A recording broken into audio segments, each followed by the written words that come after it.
Hello everyone, welcome.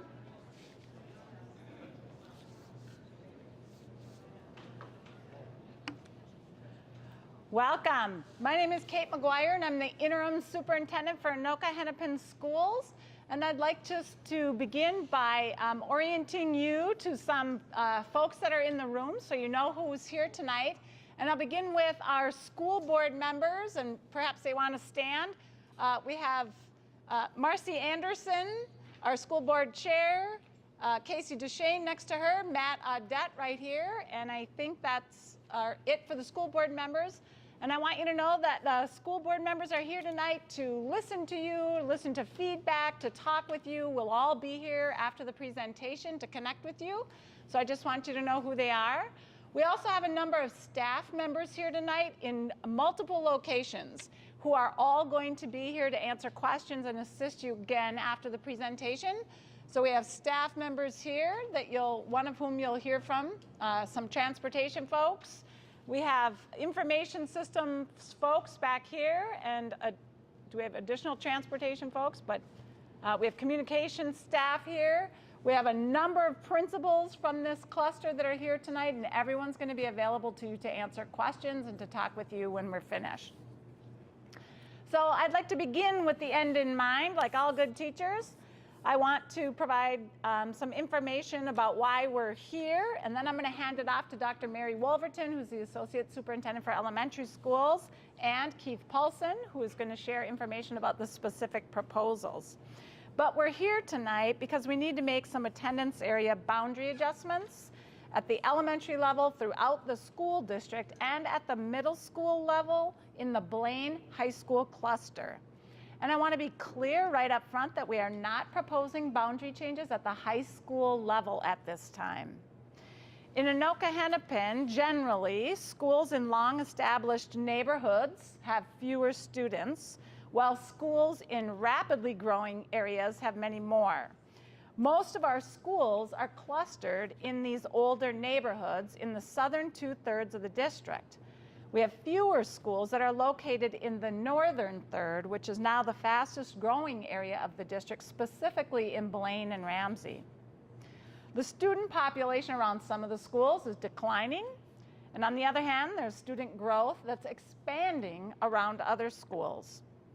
The growth in the communities, of course, is both exciting and challenging for us because we're tasked with ensuring an excellent educational opportunity at every single one of those schools. When schools are overcrowded, the quality of that education and that teaching and learning environment is impacted.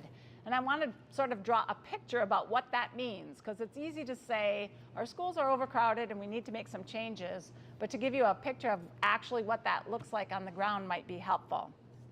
One of our schools is so crowded that they can't use their media center properly because it's divided for classrooms. One of our elementary schools is so crowded that they don't have a classroom for every teacher, so teachers move from room to room and group to group on rolling carts. Some of our schools may not have enough spaces to meet with small groups of students to provide intervention support. So interventions and other support for students in academics might be taking place in hallways and atriums. Restrooms, lunchrooms, and other common areas may be crowded in some of our schools. Some of our schools that are small with low enrollment are impacted in other ways. They might have so few students that the class size ratios are either above or below our targeted ratios for class size. Sometimes programming is even impacted. For example, many of you know already that at Sunrise Elementary, some of our kindergarteners are provided programming at Johnsville Elementary School. So as a result of those impacts, attendance boundary adjustments will be needed at the elementary level in the Blaine cluster and at the middle schools in the Blaine cluster to balance enrollment across the district. So tonight, we intend to share information about our process, our timeline, the parameters that we've used already to inform our thinking about the proposals that you'll see tonight. We also want to share information about what it means to transition between schools and what support we provide for teachers and students and families in that transition. And we're also going to share information about feedback opportunities for you. In order to help you feel informed, once we're done sharing information, you'll have an opportunity to ask questions. Staff members will be stationed around this room, both near the maps and near this set of computers over here, where we're going to ask you to input data that goes directly to us that will summarize for school board members, but we're trying to drive everything into a formal mechanism for feedback. So we'll be here to assist you afterwards, providing your feedback, helping you submit that feedback to us. I want you to know that we appreciate you being here tonight in order to get information and to share your perspective. We know through our annual community survey how closely tied families and students are to their schools and to their teachers, which makes any boundary change particularly challenging. You'll hear more tonight about the work that we're going to do to ensure an excellent educational opportunity at all of our schools. And I'm going to hand it over now to Dr. Mary Wolverton, our Associate Superintendent for Elementary Schools, who's going to share some additional information.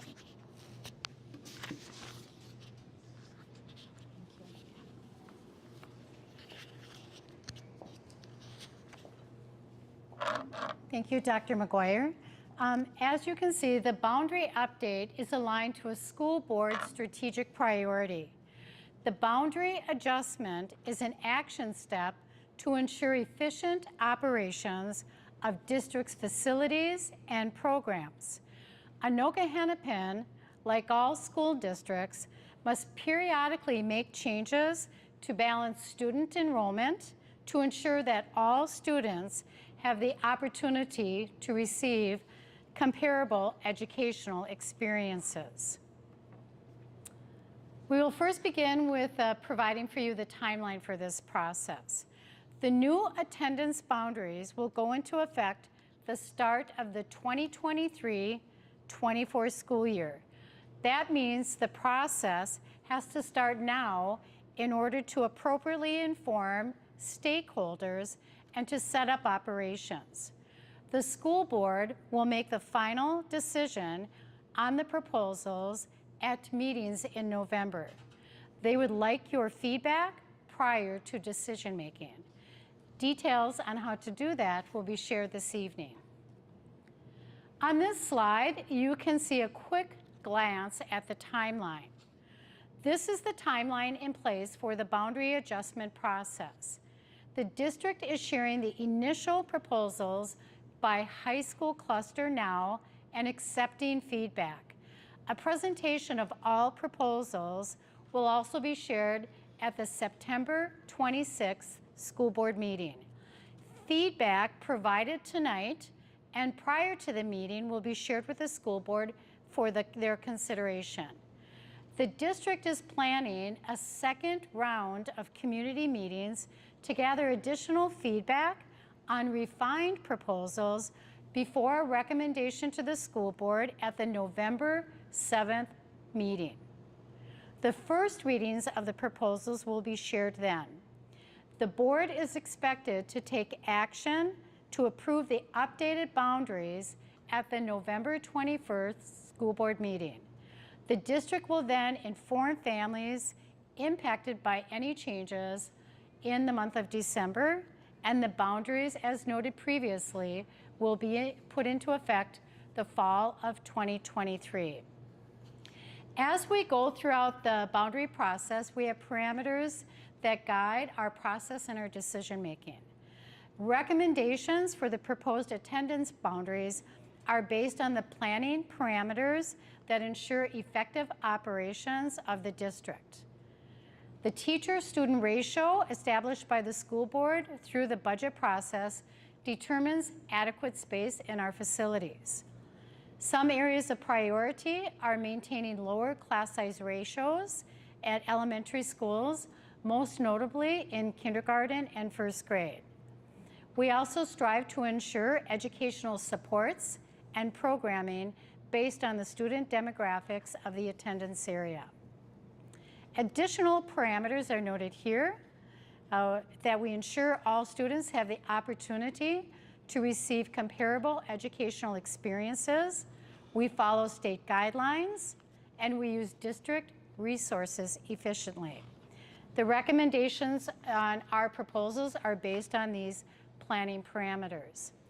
Additional parameters that we integrate into our recommendations are that, excuse me, that we are mindful of bus rides that are of reasonable lengths, that we can facilitate walking to school for students that are living within a mile of their school if there are not hazards present on the route, and that boundaries are contiguous and adjoining possible to minimize disruptions and to ensure efficiencies. We also, as Dr. McGuire noted previously, strive to maintain current high school attendance boundaries, which we are doing in this process, that we also consider growth from current and future residential development, and that we strive to ensure that boundaries remain in effect for at least 5 years at the elementary level and 10 years at the secondary level. This map shows the current enrollment for elementary schools in the Blaine cluster. These boundaries were adjusted last in the fall of 2018 and put in place the fall of 2019. Growth in the Sunrise Elementary attendance area has caused the district to pursue a temporary solution, which was noticed previously, with several of our kindergarten students in Sunrise attending kindergarten at Johnsville Elementary, and then to return to Sunrise for the fall of 2023. With that, as some may know, last spring, we also went forward to the school board with a recommendation to accelerate our boundary process and to look at new boundaries for the fall of 2023. Tonight is that proposal, which we will review. At this time, I would like to introduce Keith Paulson, Director of Transportation.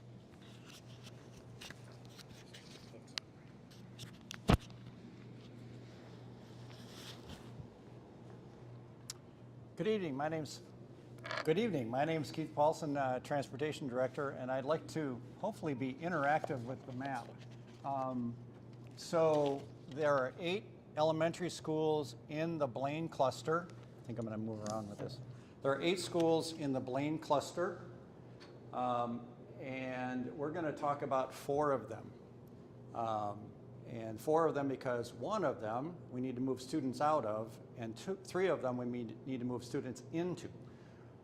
So I'll just briefly talk about the areas that we're discussing here and moving out. So this is the proposed areas that we have, and so we'll just talk briefly about area number 1, which you can see on the map. It's the current Sunrise area that is in the Ham Lake city, or city of Ham Lake, so that line.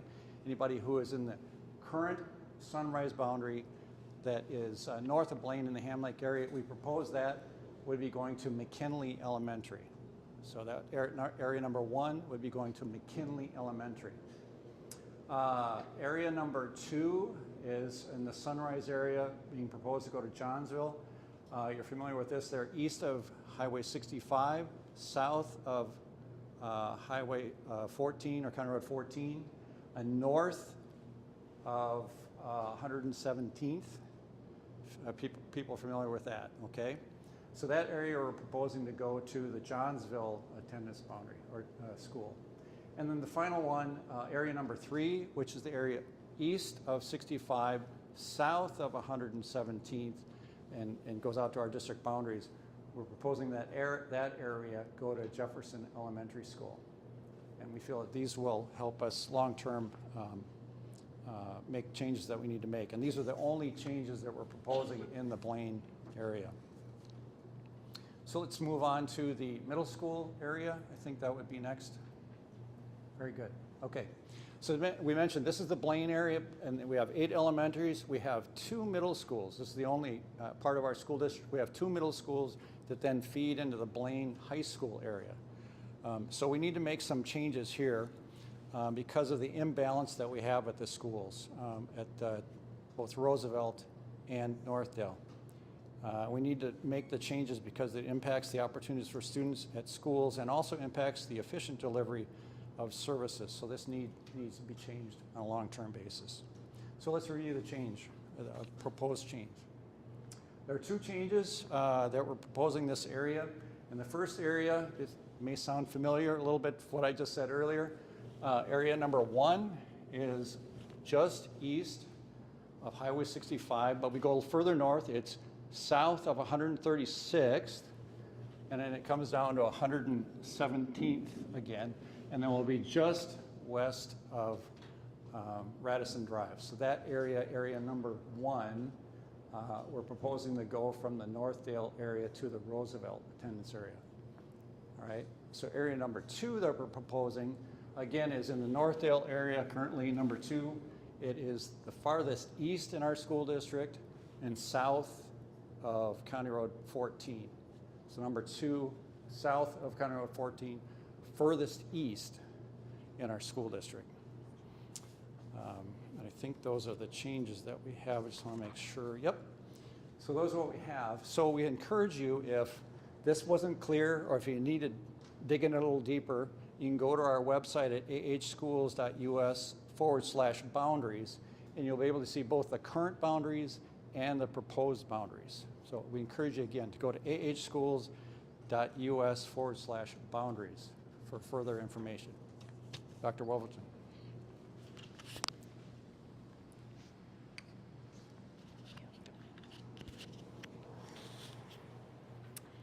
Thank you. As we consider our next steps after the final board decision at the November 21st school board meeting, we will also then begin the process of how we support students and families with transitions. 5th grade students in 2023, our current 4th graders, could possibly stay in their current school through an in-district transfer. So with the proposals that are currently on the table, if students may be shifted to one of the other sites, parents could submit for an in-district transfer. Transportation would be the responsibility of families.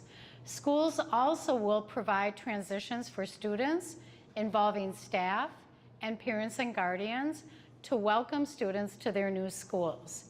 And one of the strengths that we have many, but one for all of our elementary schools in Anoka-Hennepin, they all offer the same curriculum and programs district-wide. As Dr. McGuire has noted, as well as Keith Paulson, we are really seeking additional information and input from you as well. Please, we encourage you to visit our website where you can fill out the survey on the website for additional feedback, or if you have questions or other considerations, you'll see this link to our email where you can email us directly with additional input and feedback. And as we end this presentation, as we've noted, we have a high number of district staff here to support you with answering any questions. We also have elementary principals, and middle school principal Jeff Leach is here as well. And we encourage you to reach out to us this evening if we can provide additional information or answer questions. And we look forward to gathering input and feedback from you. As we end the presentation, I also want to note that Becky Bordier, our Associate Superintendent for Middle Schools and Student Services, is here as well if you have questions regarding middle school. Thank you.